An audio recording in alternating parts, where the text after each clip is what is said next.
Now, the reason I want to show Gyaku is because a lot of people miss Gyaku as well.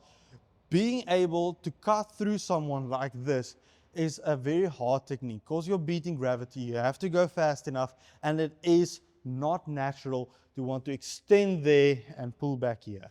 But again, the thing is you need to practice how to do it correctly, and you need to practice where the sword lands. So by doing that, you take the same technique as what you did up here, you do down here. You put the cloth over your sword, you go down here. Now it feels like it's going to fall off, but if you do it correctly, you should technically have a very effective throw. Now as you see, I'm flipping my sword again just because it's going to make it easier for me to do it correctly.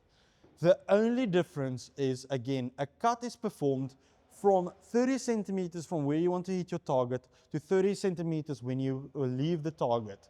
So if I'm going to go into the side of someone, I want this shirt to pass here, meaning that my fullest energy and my most effective speed crosses into here, into this path, or starts here, meaning I can have all of the momentum and all of the speed going straight through my target.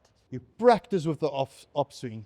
And as you saw, it felt like it fell off. But then as I came through, it went straight through. And you can't see it, but it's on the table right next to the tripod, exactly where I would have wanted my sword to enter the person's body.